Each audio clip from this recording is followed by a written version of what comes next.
Hi, welcome to Crack One. ഇപ്പം നമ്മൾ ഇന്ന് നോക്കാൻ പോകുന്ന PSCയിൽ കറണ്ട് അഫെയറിൽ ഏറ്റവും ഇമ്പോർട്ടൻ്റ് ആയിട്ടുള്ള ഒരു ടോപ്പിക്കാണ് നൊബൽ പ്രൈസ്. ഇപ്പം നൊബൽ പ്രൈസിൻ്റെ ഏറ്റവും ലേറ്റസ്റ്റ് ആയിട്ടുള്ള 2025 നൊബൽ പ്രൈസ് പ്രഖ്യാപിച്ചിട്ട് അധിക നാളായിട്ടില്ല. അപ്പം നമ്മൾ ഇനിയിപ്പോൾ പഠിക്കേണ്ട നൊബൽ പ്രൈസ് മെയിനായിട്ട് പഠിക്കേണ്ടത് 2025 നൊബൽ പ്രൈസ് ആണ്. ഇനി വരുന്ന എക്സാമുകളിലേക്ക് നമ്മൾ പഠിക്കേണ്ടത്. കാരണം PSCക്ക് നൊബൽ പ്രൈസ് എന്ന് പറയുന്നത് അത്ര ഇമ്പോർട്ടൻ്റ് ആയിട്ടുള്ള ഒരു ടോപ്പിക്കാണ്. നമ്മളെപ്പോഴും നന്നായിട്ട് നോക്കേണ്ട ഒരു ഏരിയയാണ് ഈ നൊബൽ പ്രൈസ് എന്ന് പറയുന്നത്. 2025 മാത്രമല്ല 2023 തൊട്ട് ഉള്ള നോക്കണം. മിനിമം 2 വർഷം മുമ്പുള്ളത് തൊട്ട് നമ്മൾ നൊബൽ പ്രൈസ് നോക്കി വെക്കണം എന്നാണ് സാധാരണ PSCന്റെ ചോദ്യപേപ്പർ കാണുമ്പോൾ നമുക്ക് മനസ്സിലാവുന്നത്. കാരണം അവർ 2 വർഷം മുമ്പത്തോട്ട് വരുന്നത് ഏറ്റവും ലേറ്റസ്റ്റ് ആയിട്ടുള്ളതായിരിക്കും കൂടുതലും ചോദിക്കുന്നത്. പക്ഷേ ഇടയ്ക്ക് അവർ 2000 തൊട്ട് മുമ്പത്തെ വർഷത്തെ അല്ലെങ്കിൽ അതിൻ്റെ തൊട്ട് മുമ്പത്തെ വർഷത്തെ ഒക്കെ ചോദിക്കാറുണ്ട്. അപ്പോൾ 2025 നൊബൽ പ്രൈസ് ആണ് അപ്പോൾ നമ്മൾ ഇന്ന് ഇവിടെ നോക്കാൻ പോകുന്നത്. ഈ നൊബൽ പ്രൈസ് എന്ന് പറയുന്ന മറ്റേ പ്രത്യേകത എന്താ വെച്ചാൽ ഒരു 100 എക്സാം എടുക്കുകയാണെങ്കിൽ അതിൽ 90 എക്സാമിലും ഈ നൊബൽ പ്രൈസിനെ പറ്റി ഒരു ചോദ്യം ഒരു ചോദ്യം എന്തായാലും ഉണ്ടാവും. അത്യാവശ്യം ഇപ്പം അവർ ഡീറ്റെയിൽഡ് ആയിട്ട് തന്നെ സ്റ്റേറ്റ്മെന്റ് രീതിയിലൊക്കെയാണ് ചോദ്യം വരുന്നത് ഈ നൊബൽ പ്രൈസിൽ തന്നെ.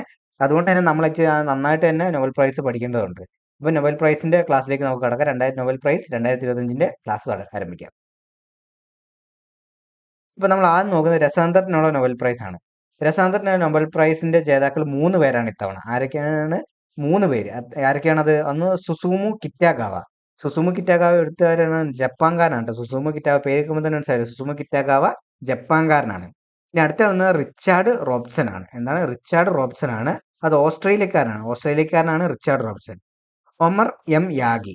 അദ്ദേഹം എടുത്തുകാരനാണ്. അദ്ദേഹം US കാരനാട്ടോ. USA കാരനാണ് അദ്ദേഹം. അപ്പൊ ആരൊക്കെ? Susumu Kitagawa, Richard Robson, Omar M Yaghi. ജപ്പാൻകാരനാണ് സുസുമു കിറ്റാഗാവ. റിച്ചാർഡ് റോബ്സൺ ആണെങ്കിലോ ഓസ്ട്രേലിയക്കാരനുമാണ്. ഒമർ എം യോഗി ആണെങ്കിൽ USA കാരനാണ്. ഇതാണ് 3 പേര്. ആരൊക്കെയാണ്? Susumu Kitagawa, Richard Robson, Omar M Yaghi. ഇതാണ് അവരുടെ ഒരു പിക്ചർ എന്ന് പറയുന്നത്. നമുക്ക് ഇനിയിപ്പം ഒരു കോഡ് പഠിക്കാം. അതായത് നമ്മൾ ഈ പേര് ഓർത്തിരിക്കുക ഇച്ചിരി പാടില്ലേ. അപ്പൊ നമുക്കൊരു കോഡായിട്ട് ഇത് പഠിക്കാം. ഈ കോഡ് വേണ്ടവർക്ക് അക്സെപ്റ്റ് ചെയ്യാം. അല്ലാതെ ഇതിനൊക്കെ സിമ്പിൾ ആയിട്ടുള്ള കോഡുകൾ അറിയുന്നവരുണ്ടെങ്കിൽ അവർക്ക് കമന്റിൽ അത് പറയാം കേട്ടോ. കാരണം അത് മറ്റുള്ളവർക്കും കൂടി ഒരു ഹെൽപ്ഫുൾ ആവുന്ന കേസാണ്. അപ്പം ഈ കോഡ് എൻ്റെതായ രീതിയിൽ ഞാൻ ഉണ്ടാക്കിയൊരു കോഡാണ്. അതിപ്പം എത്രത്തോളം എല്ലാവർക്കും ചിലപ്പോൾ വർക്ക് ആവണമെന്നില്ല. കാരണം ഈ കോഡ് എന്ന് പറയുന്നത് കൂടുതലും നമ്മൾ സ്വന്തമായിട്ട് ഉണ്ടാക്കുന്ന കോഡുകളാണ് എല്ലാവർക്കും പിന്നെ ഓർത്തിരിക്കാൻ സാധ്യത കൂടുതൽ. മറ്റൊരാൾ പറഞ്ഞിരുന്ന കോഡ് എത്ര ഇതങ്ങോട്ട് കിട്ടൂല. അതിനേക്കാൾ കൂടുതൽ എത്ര ഇച്ചിരി ടഫ് കോഡാണെങ്കിൽ പോലും നമ്മളുണ്ടാക്കിയ കോഡാണ് നമുക്ക് പെട്ടെന്ന് എക്സാമിന് ഓർമ്മ വരിക. എന്തായാലും ഞാൻ ഉണ്ടാക്കിയ കോഡ് ഞാൻ നിങ്ങളുമായിട്ട് ഷെയർ ചെയ്യാം ഈ ക്ലാസ്സിൽ. അപ്പം അത് വെച്ച് നമുക്ക് നോക്കാം. എന്താണ് കോഡ്? മെറ്റൽ ഓർഗാനിക് ഫ്രെയിം വർക്കിന്റെ രസതന്ത്രം മനസ്സിലാക്കാൻ റിച്ചാർഡും ഒമറും ജപ്പാനിലെ സുസൂമിനെ കാണാൻ പോയി. എന്താണ്? മെറ്റൽ ഓർഗാനിക് ഫ്രെയിം വർക്കിന്റെ രസതന്ത്രം മനസ്സിലാക്കാൻ റിച്ചാർഡും ഒമറും ജപ്പാനിലെ സുസൂമിനെ കാണാൻ പോയി. അതിൽ മെറ്റൽ ഓർഗാനിക് ഫ്രെയിം വർക്ക് എന്ന് പറയുന്നതാണ് ഇവരുടെ രസാന്തരത്തിൽ ഇവർക്ക് നോബൽ പ്രൈസ് കിട്ടാനുള്ള കണ്ടുപിടുത്തം എന്ന് പറയുന്നത്. അതിനെപ്പറ്റി നമ്മൾ വരുന്നുണ്ട്, ഈ ക്ലാസ്സിൽ തന്നെ പറയുന്നുണ്ട്. അപ്പം അത് ഓർക്കുക, അത് മെറ്റാനിക് ഓർഗാനിക് ഫ്രെയിം വർക്കിന് വേണ്ടിയിട്ടാണ്. അപ്പൊ രസാന്തരത്തിന്റെ നോബൽ പ്രൈസ് ആണെന്ന് ഓർക്കാണ് രസാന്തരത്തിൽ എന്ന് പറയുന്നത്. ഇനി ആരൊക്കെയാണ്? റിച്ചാർഡും ഒമറും സുസൂമും. ആരൊക്കെയാണ് അപ്പം? സുസൂമു എന്ന് പറയുന്ന ആരാണ്? സുസൂമു കിറ്റാഗാവ. റിച്ചാർഡ് എന്ന് പറയുന്ന റിച്ചാർഡ് റോബിൻസൺ. ഒമർ എന്ന് പറയുന്ന ഒമർ യാഗി. അപ്പൊ ഓർത്തിരിക്കാൻ പറ്റില്ല. എന്തൊക്കെയാണ്? റിച്ചാർഡ്, ഒമർ, സുസൂമ. ഈ റിച്ചാർഡ്, ഒമർ, സുസൂമ എന്ന് പറഞ്ഞ കോഡ് എന്താണ്? മെറ്റൽ ഓർഗാനിക് ഫ്രെയിം വർക്കിന്റെ രസാന്തരം മനസ്സിലാക്കാൻ റിച്ചാർഡും ഒമറും ജപ്പാനിലെ സുസൂമിനെ കാണാൻ പോയി. ആരാണ്? ജപ്പാനിലെ സുസൂമുനെ കാണാൻ പോയി. അപ്പൊ ഇങ്ങനെ ഓർത്ത് വെച്ചാൽ മതി. കാരണം ആ ഫുൾ പേര് പഠിച്ചില്ലെങ്കിൽ ഈ 3 പേര് ആ പേര് അതിനകത്ത് കണ്ടിട്ടുണ്ടെങ്കിൽ നമുക്ക് ഉറപ്പിച്ച് എഴുതാൻ പറ്റൂല. ഇതാണ് രസാന്തരത്തിന്റെ ആൾക്കാരെന്ന് നമുക്ക് പറയാൻ പറ്റൂലോ. അപ്പൊ അത് ഓർത്ത് വെക്കുക. അതിനായിട്ടാണ് ഒരു കോഡാണിത്. രസാന്തരത്തിനാണ് മനസ്സിലാക്കാനായിട്ടാണ് രസാന്തരത്തിന് ഇന്ന് കൊടുത്തിരിക്കുന്നത്. മെറ്റൽ ഓർഗാനിക് ഫ്രെയിം വർക്കാണ് അവരുടെ കണ്ടുപിടുത്തം. എന്താണ്? Metal organic frame work. അതൊരു കോഡ് വാക്കാണ്. അത് വലിയൊരു സ്റ്റേറ്റ്മെന്റ് ആയിട്ട് തരുന്നത്. അതിലൊരു കോഡ് വാക്കാണ് ഈ മെറ്റൽ ഓർഗാനിക് ഫ്രെയിം വർക്ക് എന്ന് പറയുന്നത്. ഈ മെറ്റൽ ഓർഗാനിക് ഫ്രെയിം വർക്കാണ് അവരുടെ കണ്ടുപിടുത്തങ്ങളുടെ കോഡ് വാക്കായിട്ട് ഉപയോഗിക്കേണ്ടത്. അപ്പൊ അത് ഈ ഒരു വാക്ക് കിട്ടുവാണെങ്കിൽ നമുക്ക് പെട്ടെന്ന് ഇതിന്റെ എന്താണ് അവർ കണ്ടുപിടിച്ചതെന്നുള്ളതിന്റെ ഓപ്ഷനിൽ നമുക്ക് എടുക്കാൻ പറ്റും. അപ്പൊ ഈ കോഡുകൾ കൂടുതൽ ഉപയോഗിക്കുന്നത് നമ്മൾ ഓപ്ഷനിൽ നിന്ന് പിക്ക് ചെയ്യുന്ന രീതിയിലാണ് കോഡുകൾ ഉപയോഗിക്കുന്നത്. അപ്പൊ പരമാവധി നിങ്ങൾക്ക് സ്വന്തമായിട്ട് കോഡ് ഉണ്ടാക്കാൻ പറ്റും, അതാണ് നല്ലത്. പിന്നെ നല്ല നല്ല കോഡുകൾ ഉണ്ടെങ്കിൽ നമ്മുടെ കമന്റ് സെക്ഷനിൽ അറിയിക്കുക. ഇപ്പം കെമിസ്ട്രീന്റെ എന്ന കോഡ് എന്താണ്? മെറ്റൽ ഓർഗാനിക് ഫ്രെയിം വർക്കിന്റെ രസതന്ത്രം മനസ്സിലാക്കാൻ റിച്ചാർഡും ഒമറും ജപ്പാനിലെ സുസൂമിനെ കാണാൻ പോയി. എന്താണ്? മെറ്റൽ ഓർഗാനിക് ഫ്രെയിം വർക്കിന്റെ രസതന്ത്രം മനസ്സിലാക്കാൻ റിച്ചാർഡും ഒമറും ജപ്പാനിലെ സുസൂമിനെ കാണാൻ പോയി. ഞാൻ അത് റിപ്പീറ്റ് ആയിട്ട് പറയുന്നത് എന്താ വെച്ചിട്ടുണ്ടെങ്കിൽ നിങ്ങൾക്ക് ഇത് നന്നായിട്ട് മനസ്സിലാക്കണം. നിങ്ങൾ മൈൻഡിലേക്ക് ഇത് ശരിക്കും കയറ്റാനായിട്ടാണ് ഞാൻ റിപ്പീറ്റ് ആയിട്ട് പറയുന്നത്. പറയാം, മെറ്റൽ ഓർഗാനിക് ഫ്രെയിം വർക്കിന്റെ രസതന്ത്രം മനസ്സിലാക്കാൻ റിച്ചാർഡും ഒമറും ജപ്പാനിലെ സുസൂമിനെ കാണാൻ പോയി. അപ്പൊ ആരൊക്കെയാണ് ആൾക്കാര്? Susumu Kitagawa, Richard Robson, Omar M Yaghi. Susumu Kitagawa, Richard Robson, Omar M Yaghi. അല്ലെ സുസുമു എന്ന് പറയുന്ന വ്യക്തി ജപ്പാൻകാരനാണെന്ന് അറിയാനായിട്ടാണ് ജപ്പാൻകാരന് കൊടുത്തിരിക്കുന്നത്. ബാക്കി രണ്ടുപേരെ പിന്നെ നമുക്ക് കിട്ടി. സുസുമു എന്നുള്ള പേര് വെച്ച് നമുക്ക് കിട്ടുന്നതാണെങ്കിലും ആ ഒരു കോഡിനകത്ത് അത് ചേർത്തുന്നേ ഉള്ളൂ. ഇനി നമുക്ക് ഇവരുടെ എന്താ കണ്ടുപിടുത്തം എന്നുള്ളത് നോക്കാം. ഇവർ നേട്ടം എന്താ? ഇവർ കണ്ടുപിടിച്ച നേട്ടം എന്ന് പറയുന്നത് പുതിയ പോറസ് പദാർത്ഥങ്ങളായ മെറ്റൽ ഓർഗാനിക് ഫ്രെയിം വർക്കുകളുടെ വികസനത്തിന്. അത് പുതിയ പോറസ് പദാർത്ഥങ്ങൾ മെറ്റൽ ഓർഗാനിക് ഫ്രെയിം വർക്കുകളുടെ വികസനത്തിനാണ് ഇവർക്ക് എന്ത് കിട്ടിയിരിക്കുന്നത്? നോബൽ പ്രൈസ് കിട്ടിയിരിക്കുന്നത് കേട്ടോ. പുതിയ പോറസ് പദാർത്ഥം മെറ്റൽ, ഞാൻ പറഞ്ഞില്ലേ കോടി പറഞ്ഞ മെറ്റൽ ഓർഗാനിക് ഫ്രെയിം വർക്ക് എന്ന് പറഞ്ഞാൽ ഇതാണ് ഉദ്ദേശിക്കുന്നത്. അതായത് മെറ്റൽ ഓർഗാനിക് ഫ്രെയിം വർക്കുകളുടെ വികസനത്തിന് വേണ്ടിയിട്ടാണ് ഇവർ ഇത് കണ്ടുപിടിച്ചിരിക്കുന്നത്. അപ്പം ഇതിന്റെ ഉപയോഗം എന്താണെന്ന് വെച്ചാൽ ഇതിന്റെ മെറ്റൽ ഓർഗാനിക് ഫ്രെയിം വർക്കിന്റെ ഷോർട്ട് ഫോം പഠിച്ചു വെച്ചാൽ MOFs. എന്താണ് MOFs? ഇനി ഈ മെറ്റൽ ഓർഗാനിക് ഫ്രെയിം വർക്കിന് വാതകങ്ങൾ സംഭരിക്കാനും വേർതിരിക്കാനും രാസപദാർത്ഥങ്ങൾ ഉത്തേജിപ്പിക്കാനുള്ള കഴിവുണ്ട്. എന്താണ് ഉപയോഗം എന്ന് പറയുന്നത്? ഇതിന് വാതകങ്ങൾ സംഭരിക്കാനും വേർതിരിക്കാനും പ്രവർത്തനങ്ങളെ ഉത്തേജിപ്പിക്കാനുള്ള കഴിവുണ്ട്. അതാണ് ഇതിന്റെ പ്രത്യേകത എന്ന് പറയുന്നത്. അപ്പം ഇത് ഓർത്തു വെക്കാം. ഇതിന്റെ കണ്ടുപിടുത്തതാണ് organic framework, metal organic frame വർക്കുകളുടെ വികാസത്തിനാണ് ഇവർ വികസിപ്പിച്ചെടുത്താണ് ഇവരുടെ ഇത് നേട്ടം എന്ന് പറയുന്നത്. അതാണ് ഇവർ കണ്ടുപിടിച്ചത്. അതിനുവേണ്ടിയിട്ടാണ് ഇവർക്ക് നോബൽ പ്രൈസ് ലഭിച്ചിട്ടുള്ളത്. അപ്പോൾ ആരൊക്കെയാണ് നോബൽ പ്രൈസ് ലഭിച്ചിട്ടുള്ള വ്യക്തികൾ ആരൊക്കെയാണ്? ഒന്ന് Susumu Kitagawa, Richard Robson, Omar M Yaghi. അപ്പോൾ ഇത്രയാണ് കെമിസ്ട്രീന്റെ ഇത് വരുന്നത്. ഇത്രയും മിനിമം പഠിച്ചു വെക്കണം. കാരണം മിനിമം എന്ന് പറയുന്നുള്ളൂ. കാരണം എന്താ വെച്ചാൽ ഇവരുടെ രാജ്യം, ഇവരുടെ പേരുകൾ, രാജ്യം, പിന്നെ ഇവർ കണ്ടുപിടിച്ചത് എന്താണ്, ആ കണ്ടുപിടിച്ചതിനുണ്ട് വേറെ എന്തെങ്കിലും പ്രത്യേകത ഉണ്ടെങ്കിൽ അത്, അങ്ങനെയുള്ള കുറച്ച് കാര്യങ്ങളാണ് നമ്മൾ കൂടുതലായിട്ട് ചോദിച്ചുകൊണ്ടിരിക്കുന്നത്. PSC ഇങ്ങനെ തലങ്ങും വിലങ്ങും ചോദിച്ചുകൊണ്ടിരിക്കുന്നത്. പിന്നെ ഇതിനകത്ത് വേറെ എന്തെങ്കിലും പ്രത്യേകത ഉണ്ടെങ്കിൽ അതും ചോദിക്കാറുണ്ട്. ഇപ്പം ഇതിനകത്ത് ഇത്രയും എന്തായാലും മനസ്സിലാക്കി വെക്കേണ്ടതാണ്. ഇപ്പം നമുക്ക് അടുത്ത നോക്കാം. അടുത്ത എന്താണ്? അടുത്ത ഭൗതിക ശാസ്ത്രത്തിനുള്ള നോബൽ പ്രൈസ് ആണ്. എന്താണ്? ഭൗതിക ശാസ്ത്രം അല്ലെങ്കിൽ ഫിസിക്സിനുള്ള നോബൽ പ്രൈസിന്റെയാണ് നമ്മൾ പറയുന്നത്. ഫിസിക്സിനും ഇത് പറഞ്ഞ പോലെ 3 പേർക്കാണ് കിട്ടിയിരിക്കുന്നത്. ഒന്ന് John Clarke, 2 Michael H Devoret, 3 John M Martinis. എന്താണ്? John M Martinis. അപ്പൊ ആരൊക്കെയാണ്? John Clarke. ജോൺ ക്ലാർക്ക് എവിടുത്തുകാരനാണ്? UK കാരനാണ് കേട്ടോ. UK കാരനാണ് John Clarke. Michael H Devoret, അദ്ദേഹം എവിടുത്തുകാരനാണ്? അദ്ദേഹം ഫ്രാൻസുകാരനാണ് കേട്ടോ. മൈക്കിൾ H ഡെവോറൈറ്റ് ഫ്രാൻസുകാരനാണ്. പിന്നെ ജോൺ M മാർട്ടിനസ്, അദ്ദേഹം USA കാരനാണ്. അപ്പൊ ഇവരുടെ പേരിനൊപ്പം ഈ രാജ്യം കൂടി ഒന്ന് മനസ്സിലാക്കി വെക്കുക കേട്ടോ. എന്താണ്? ജോൺ ക്ലാർക്ക് UK കാരനും, മൈക്കിൾ H ഡൊവറൈറ്റ് ഫ്രാൻസുകാരനും, ജോൺ M മാർട്ടിനസ് USA കാരനുമാണ്. ഇപ്പം ഇതാണ് അവരുടെ ഒരു ഔട്ട്ലൈൻ എന്ന് പറയുന്നത്. അപ്പൊ നോക്കിയാൽ for discovery of microscopic quantum mechanical tunnelling and energy quantisation in electrical current. അതാണ് അവരുടെ കണ്ടുപിടുത്തം. ആ കണ്ടുപിടുത്തത്തിനാണ് അവർക്ക് ഇത് കിട്ടി, നോബൽ പ്രൈസ് ലഭിച്ചിരിക്കുന്നത്. ആർക്കൊക്കെയാണ്? John Clarke, Michael H Devoret, John M Martinis. ഇനി നമുക്ക് ഇതിന്റെ കോഡ് നോക്കാം. ഇതിന്റെ കോഡ് എന്താണ്? ദേവ് റൊട്ടിയും കഴിച്ച് മാർട്ടിന്റെ ഒപ്പം ഫിസിക്സ് ക്ലാർക്ക് എക്സാമിന് ക്വാണ്ടം മെക്കാനിക്കൽ ടണലിലൂടെ പോയി. അതാണ് ഇതിന്റെ കോഡ്. അപ്പൊ ദേവ് റൊട്ടി ആരാണ്? ദേവ് റൊട്ടി എന്ന് പറഞ്ഞിട്ടുണ്ടെങ്കിൽ ഡെവറോട്ട് എന്നുള്ളതിനാണ് നമ്മൾ ദേവ് റൊട്ടി എന്നാക്കിയിരിക്കുന്നത്. മൈക്കിൾ H ഡെവറോട്ടിനെയാണ് നമ്മൾ ദേവ് റൊട്ടി എന്ന് പറയുന്നത്. ദേവ് റൊട്ടിയും കഴിച്ച് മാർട്ടിന്റെ ഒപ്പം എന്താണ്? ഫിസിക്സ് മാർട്ടിൻ എന്ന് പറയുന്നത് ആരാണ്? John M Martinis. John M മാർട്ടിൻസിനാണ് മാർട്ടിൻ എന്നിവിടെ ഉദ്ദേശിക്കുന്നത്. അപ്പൊ മാർട്ടിനെ ഒപ്പം ഫിസിക്സ്, കാരണം എന്താ? ഇത് കിട്ടിയിരിക്കുന്നത് ഫിസിക്സിലാണ് ഇവർക്ക് കിട്ടിയിരിക്കുന്നത്. ക്ലർക്ക് എന്താ? John clerk.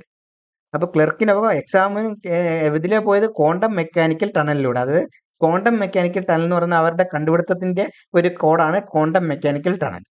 അപ്പൊ എന്താണ് കോഡ് എന്ന് പറയുന്നത്? ദേവ് റൊട്ടിയും കഴിച്ച് മാർട്ടിന്റെ ഒപ്പം ഫിസിക്സ് ക്ലാർക്ക് എക്സാമിന് ക്വാണ്ടം മെക്കാനിക് ടണലിലൂടെ പോയി.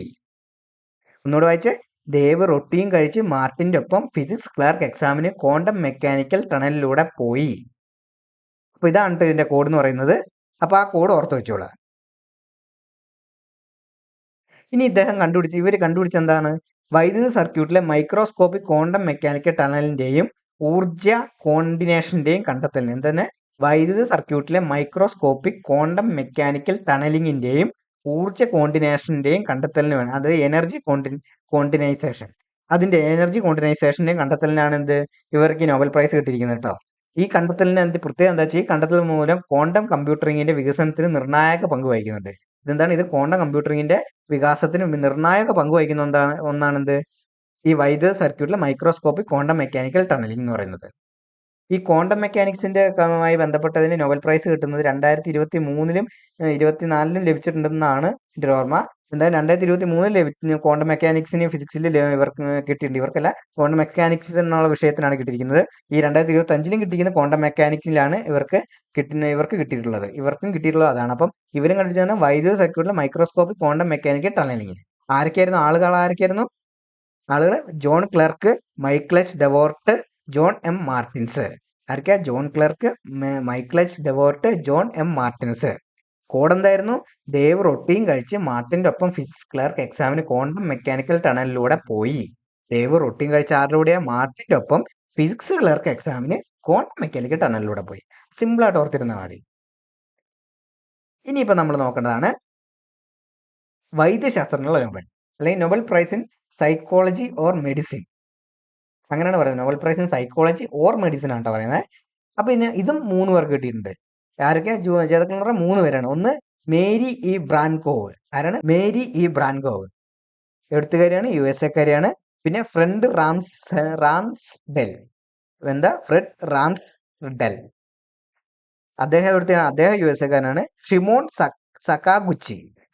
സക്കാഗുച്ചി, അത് ജപ്പാൻകാരാണ് കേട്ടോ. ആ പേര് കേട്ടാൽ തന്നെ നമുക്ക് മനസ്സിലായി ഏകദേശം. ഒന്നെങ്കിൽ എന്താണ്, ചൈനക്കാരൻ, ജപ്പാൻ, അവരുടെ പേരുകൾക്കാണ് ഇങ്ങനത്തെ ഒരു പ്രത്യേകത ഉള്ളത്. ഇപ്പൊ Shimon Sakaguchi ജപ്പാൻകാരനാണ്.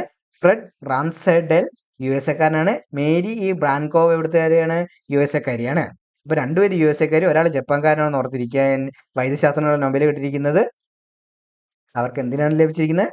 Four their discoveries of concerning peripheral immune tolerance. എന്താണ് പ്രിഫറൽ ഇമ്മ്യൂണൽ ടോളറൻസ് എന്ന് പറഞ്ഞ കണ്ടുപിടുത്തത്തിനാണ് കിട്ടിയിരിക്കുന്നത്. Mary E Brunkow, Fred Ramsdell, Simon Sakaguchi. ഇനി ഇതിന്റെ കോഡ് നോക്കാം. മേരിയുടെ ഫ്രണ്ട് ഷിമോണും ചേർന്ന് വൈദ്യശാസ്ത്രത്തിലെ പെരിഫറൽ ഇമ്മ്യൂണൽ ടോളറൻസ് പഠിക്കാൻ പോയി. എന്താണ്? മേരിയും ഫ്രണ്ട് ഷിമോണും ചേർന്ന് വൈദ്യശാസ്ത്രത്തിലെ പെരിഫറൽ ഇമ്മ്യൂണൽ ടോളറൻസ് പഠിക്കാൻ പോയി. മേരി ആരാണ്? മേരി ഇ ബ്രാൻകോവ് ഫ്രണ്ട് എന്ന് പറഞ്ഞിട്ടുണ്ടെങ്കിൽ ഫ്രണ്ട് റംസാദഡെ. എന്താണ്? ഫ്രണ്ട് റംസാഡൽ. ഇനിയിപ്പം ആരുടെ അടുത്താണ് പോയത്? ഷിമോന്റെ അടുത്താണ് പോയത്. ഷിമോൺ സക്കാഗുച്ചിയും കൂടെയാണ് പോയത്. എന്തിനാണ് പോയത്? വൈദ്യശാസ്ത്രം. അപ്പൊ കിട്ടിയിരിക്കുന്ന നോബൽ പ്രൈസ് എന്തിനാണ് കിട്ടിയിരിക്കുന്നത്? വൈദ്യശാസ്ത്രത്തിന് നോബൽ പ്രൈസ് കിട്ടിയിരിക്കുന്നത്.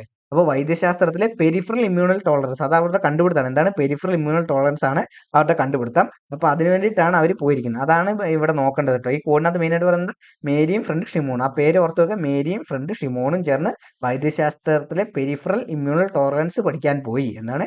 മേരിയും ഫ്രണ്ട് ഷിമോണും ചേർന്ന് വൈദ്യശാസ്ത്രത്തിലെ പെരിഫറൽ ഇമ്മ്യൂണൽ ടോളറൻസ് പഠിക്കാൻ പോയി. എന്നിട്ട് പറഞ്ഞേ, മേരിയും ഫ്രണ്ട് ഷിമോണും ചേർന്ന് വൈദ്യശാസ്ത്രത്തിലെ പെരിഫറൽ ഇമ്മ്യൂണൽ ടോളറൻസ് പഠിക്കാൻ പോയി. ഇതാണ് ഇതിന്റെ കോഡ് എന്ന് പറയുന്നത് കേട്ടോ. അപ്പൊ ഈ കോഡ് ഓർത്ത് നോക്കുക. ഞാൻ പറഞ്ഞില്ലേ, ഈ കോഡ് തന്നെ നിങ്ങൾ പഠിക്കാൻ നിർബന്ധമില്ല. നിങ്ങൾക്ക് സ്വന്തമായിട്ട്, ഞാൻ ഏറ്റവും പ്രിഫർ ചെയ്യുന്നത് സ്വന്തമായിട്ട് കോഡ് ഉണ്ടാക്കി പഠിക്കുക എന്നുള്ളതാണ്. സ്വന്തമായിട്ട് കോഡ് ഉണ്ടാക്കിയാൽ നമ്മൾ അത് ഇച്ചിരി ടഫായിട്ട് കോഡ് ആയിക്കോട്ടെ, എങ്കിലും കുഴപ്പമില്ല. അത് നമുക്ക് എക്സാം ഹാളിൽ ചെല്ലുമ്പോൾ നമുക്ക് ഓർമ്മ കിട്ടുന്നത് കൂടുതലും നമ്മൾ സ്വന്തമാക്കിയ കോഡുകളായിരിക്കും. ഇങ്ങനെയുള്ള ക്ലാസ്സുകളിൽ കിട്ടുന്ന കോഡുകൾ ഞാൻ പറഞ്ഞു കൊടുക്കൽ കുറവാണ്. കാരണം കോഡുകൾ കൂടുതൽ ഈ എക്സാമിന് ചെന്നാൽ പെട്ടെന്ന് കിട്ടണമെന്നില്ല. പക്ഷെ സ്വന്തമായിട്ടാണ് ഉണ്ടാക്കുന്നതെങ്കിൽ അത് നമുക്ക് പെട്ടെന്ന് കിട്ടും. ഈ ക്ലാസ്സുകളിൽ പറയുന്ന കോഡുകൾ അങ്ങനെ പെട്ടെന്ന് കിട്ടില്ല. പിന്നെ ഞാൻ ഇങ്ങനെ കുറച്ച് കാര്യങ്ങളിലെ കോഡ് പറഞ്ഞു കൊടുക്കാറുള്ളൂ സാധാരണ. അല്ലാതെ എല്ലാത്തിനും ഇങ്ങനെ കോഡുകൾ ഞാൻ പറഞ്ഞു കൊടുക്കാറില്ല സാധാരണഗതിയിൽ. ഇത് ഇങ്ങനെയുള്ള സംഭവങ്ങൾ ഇച്ചിരി പഠിക്കാൻ ഇച്ചിരി ടഫ് ആയതുകൊണ്ടാണ് ഞാൻ കോഡ് പറഞ്ഞു തരുന്നത്. അപ്പോൾ ഈ കോഡ് കിട്ടുന്നില്ലെങ്കിൽ നിങ്ങൾ നിങ്ങളുടേതായ ഒരു കോഡ് പറയാം. പിന്നെ ഇതിനകത്ത് കമന്റ് സെക്ഷനിൽ ഇഷ്ടം പോലെ കോഡുകൾ ലഭിക്കാൻ സാധ്യതയുണ്ട്. കാരണം കുറെ പേര് സ്വന്തമായിട്ട് കോഡ് ഉണ്ടാക്കിയിട്ടുണ്ട്. അവർ മറ്റുള്ളവർക്ക് പറഞ്ഞു കൊടുക്കാൻ സന്മനസ്സുള്ളവരുമായിരിക്കും. അത് ഈ PSC പഠിക്കുന്നവരുടെ സംഭവമാണ്. നമ്മൾ മറ്റൊരാൾക്ക് അറിവ് പകർന്നു കൊടുക്കുമ്പോഴാണ് കൂടുതൽ അറിവ് നമുക്ക് ലഭിക്കുന്നത്. അപ്പം അറിയുന്നവർ അല്ലെങ്കിൽ കോഡുകൾ ഇനിയും കിട്ടുന്നവർ എന്ത് ചെയ്യുക? ഈ കമന്റ് ബോക്സിൽ അറിയിക്കുക. അപ്പം അതനുസരിച്ച് കൂടുതൽ ആൾക്കാർക്ക് പഠിക്കാൻ പറ്റും. അല്ലെങ്കിൽ ഈ കോഡ് തന്നെ വെച്ച് പഠിക്കുക. ഈ കോഡ് ശ്രമിച്ചു നോക്കുക. കാരണം എല്ലാവർക്കും എല്ലാ കോഡും പഠിക്കണം പറ്റണമെന്നില്ല. അതുകൊണ്ടാണ് ഞാൻ ഇങ്ങനെ പറഞ്ഞത് കേട്ടോ. അപ്പം നമുക്ക് ഇതിന്റെ ബാക്കി നോക്കാം. അപ്പം നേട്ടം എന്താണ്? ശരീരത്തിലെ പ്രതിരോധ ശേഷിയുമായി ബന്ധപ്പെട്ട പെരിഫറൽ ഇമ്മ്യൂണൽ ടോളറൻസ് എന്ന പ്രതിഭാസത്തെക്കുറിച്ചുള്ള വിപ്ലവകരമായ കണ്ടുപിടുത്തത്തിനാണ് ഇവർക്ക് കിട്ടിയിരിക്കുന്നത് കേട്ടോ. എന്താണ്? ശരീരത്തിലെ പ്രതിരോധ ശേഷിയുമായി ബന്ധപ്പെട്ട പെരിഫറൽ ഇമ്മ്യൂണൽ ടോളറൻസ് എന്ന പ്രതിഭാസത്തെക്കുറിച്ചുള്ള വിപ്ലവകരമായ കണ്ടെത്തലിനാണ് ഇവർക്ക് കിട്ടിയിരിക്കുന്നത്? ഇവർക്ക് നോബൽ പ്രൈസ് കിട്ടിയിരിക്കുന്നത്.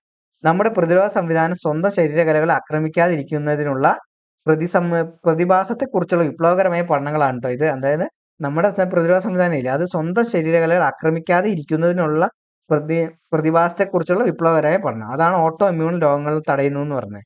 ആ സിസ്റ്റത്തിനെ പറ്റിയുള്ള വിപ്ലവകരമായ കണ്ടുപിടുത്താണ് അവർ നടത്തിയിരിക്കുന്നത് കേട്ടോ. അപ്പൊ എന്നാൽ പെരിഫറൽ ഇമ്മ്യൂണൽ ടോളറൻസ് എന്ന പ്രതിഭാസത്തെക്കുറിച്ച് വിപ്ലവകരമായ കണ്ടുപിടുത്തത്തിനാണ് അവർക്ക് ലഭിച്ചിരിക്കുന്നത്. ആർക്കൊക്കെ ലഭിച്ചിരിക്കുന്നത്? Mary E Brunkow, Frederick Ramsdell, Simon സക്കാഗുച്ചി.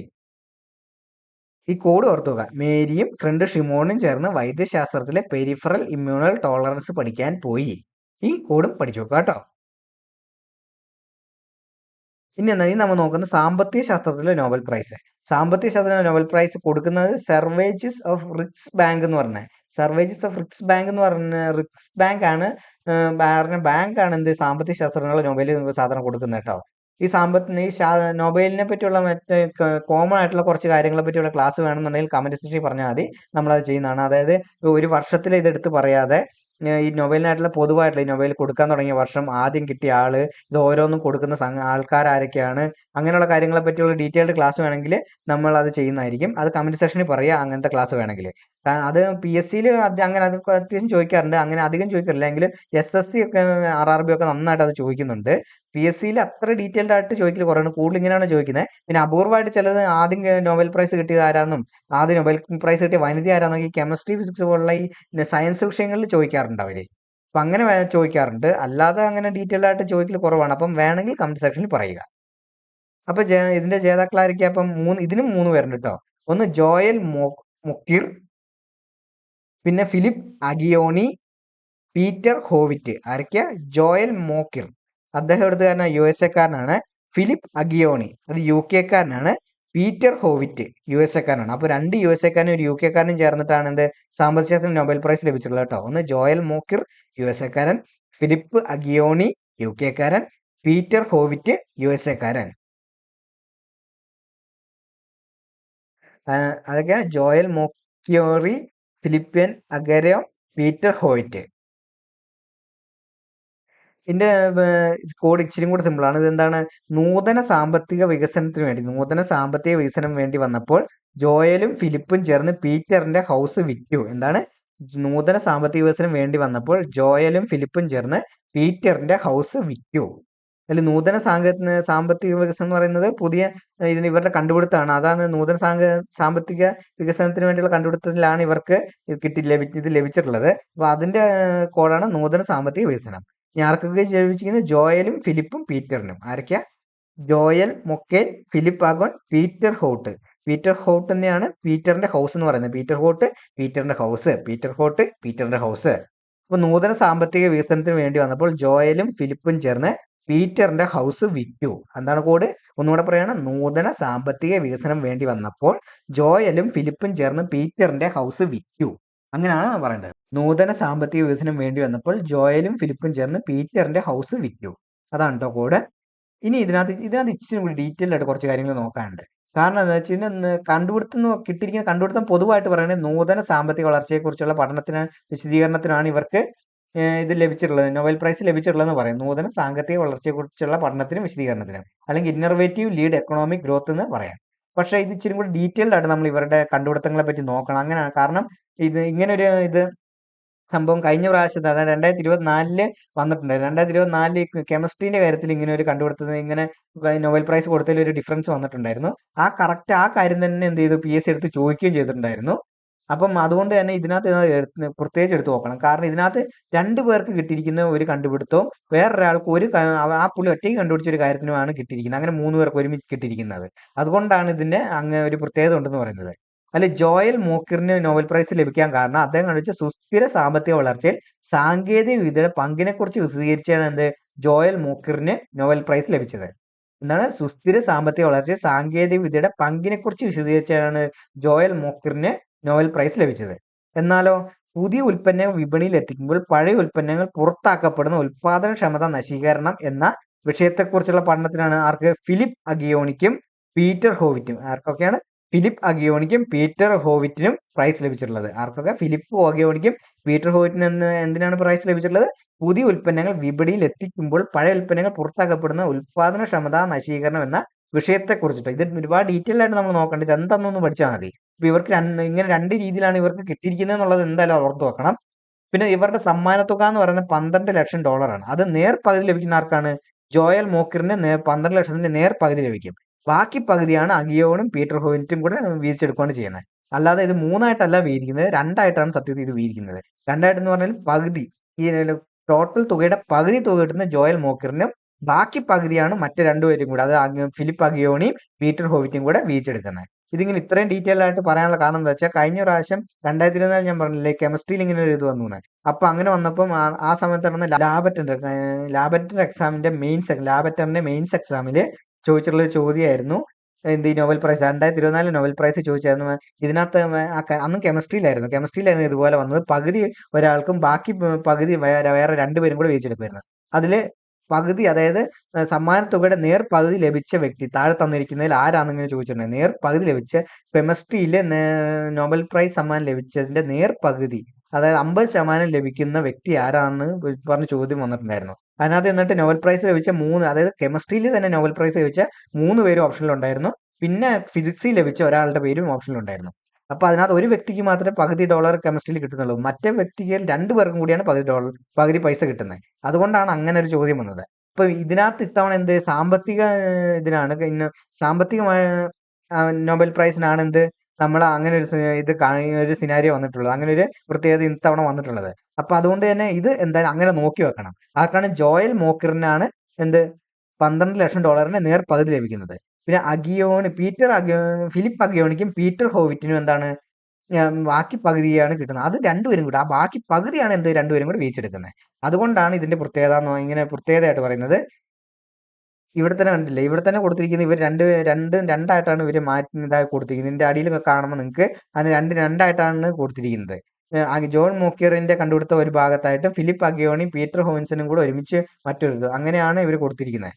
അപ്പം അതുകൊണ്ട് തന്നെ നിങ്ങൾ എന്ത് ചെയ്യണം, അത് കറക്റ്റായിട്ട് നോക്കിയിട്ട് വേണം ചെയ്യാൻ കേട്ടോ. ഇനി സാഹിത്യത്തിനുള്ള നോബൽ പ്രൈസ്, ഇനി ലിറ്ററേച്ചർ കേട്ടോ. സാഹിത്യത്തിനുള്ള നോബൽ പ്രൈസ് ആണ് ലിറ്ററേച്ചറിലാണ് ലഭിക്കുന്നത്. സാഹിത്യത്തിനുള്ള നോബൽ പ്രൈസ് അതായത് ലിറ്ററേച്ചറിനുള്ള നോബൽ പ്രൈസ് ആണ് നമ്മൾ നോക്കുന്നത്. അതിന്റെ ജേതാവ് ആരാണ്? അത് ലാസ്ലോ ക്രസ്നോഹോർക്കൈ. ആരാണ്? ലാസ്ലോ ക്രസ്നോഹോർക്കൈ. അത് ഓർത്തു വെക്കുക. നമ്മൾ ഇതിന് കോഡൊന്നും സെറ്റ് ചെയ്തിട്ടില്ല. അത് ഒരാളുടെ പേരിലുള്ളൂ, അതൊന്ന് ഓർത്തു വെക്കുക. ലാസ്ലോ ക്രസ്നോഹോർക്കൈ. ഇനി ഇതിന്റെ നല്ലൊരു കോഡ് ആരെങ്കിലും ഉണ്ടെങ്കിൽ മുമ്പ് പറഞ്ഞ പോലെ കൺവെർസേഷനിൽ അറിയിക്കണം. ഇദ്ദേഹത്തിന്റെ രാജ്യം എന്ന് പറയുന്നത് ഹംഗറിയാണ് കേട്ടോ. ഇദ്ദേഹത്തിന്റെ രാജ്യം ഹംഗറിയാണ്. ഇത് എന്താണ് നേട്ടം എന്ന് പറയുന്നത്? ഇദ്ദേഹത്തിന്റെ ഇത് നൽകാനുള്ള കാരണം എന്ന് പറഞ്ഞാല് പ്രളയ സമാനമായ ഭീകരതയുടെ നടുവിലും കലയുടെ ശക്തിയെ ഉറപ്പിച്ചു പറയുന്ന ആകർഷകവും ദീർഘവീക്ഷണവുമുള്ള രചനകൾക്ക് എന്താണ് പ്രളയ സമാനമായ ഭീകരതയുടെ നടുവിലും കലയുടെ ശക്തി ഉറപ്പിച്ച് പറയുന്ന ആകർഷകവും ദീർഘവീക്ഷണമുള്ള രചനകൾക്കാണ് ഈ നോബൽ പ്രൈസ് ഇദ്ദേഹത്തിന് കിട്ടിയിട്ടുണ്ട്. സാഹിത്യത്തിനുള്ള നോബൽ പ്രൈസ് ലഭിച്ചിരിക്കുന്നത് ആർക്കാ? Laszlo Krasznahorkai. ആരാണ്? Laszlo Krasznahorkai. അപ്പൊ Laszlo Krasznahorkai for his compelling and visionary ഓവൻസ് that in the midst of apocalyptic terror reaffirms in the power of art. എന്താണ്? പ്രളയ സമാനമായ ഭീകരതയുടെ നടുവിലും കലയുടെ ശക്തി ഉറപ്പിച്ചു പറയുന്ന ആകർഷകവും ദീർഘവീക്ഷണമായ രചനകൾ കാണട്ടോ അത് കൊടുത്തിരിക്കുന്നത്. ഇദ്ദേഹത്തിന്റെ രാജ്യം ഏതാണ്? ഹംഗറിയാണ് രാജ്യം കേട്ടോ. ഏതാണ്? ഹംഗറിയാണ് രാജ്യം. ഇനി ഇദ്ദേഹത്തിന്റെ കുറച്ച് ഡീറ്റെയിൽസ് നോക്കാം. ഇന്ന് ആധുനിക യൂറോപ്യൻ സാഹിത്യത്തിലെ ശ്രദ്ധേയനായ എഴുത്തുകാരനാണ്, തിരക്കഥാകൃത്തുമാണ് ഇദ്ദേഹം. എന്താണ്? ആധുനിക യൂറോപ്യൻ സാഹിത്യത്തിലെ ശ്രദ്ധേയനായ എഴുത്തുകാരനും തിരക്കഥാകൃത്തുമാണ് ഇദ്ദേഹം. ഇദ്ദേഹത്തിന്റെ പ്രധാന കൃതികളാണ് സാറ്റൻ ടാങ്കോ. എന്താണ്? സാറ്റൻ ടാങ്കോ 1985 ഇദ്ദേഹത്തിന്റെ ആദ്യ നോവലാണ് കേട്ടോ ഇത്. ഏതാണ്? Satin tango.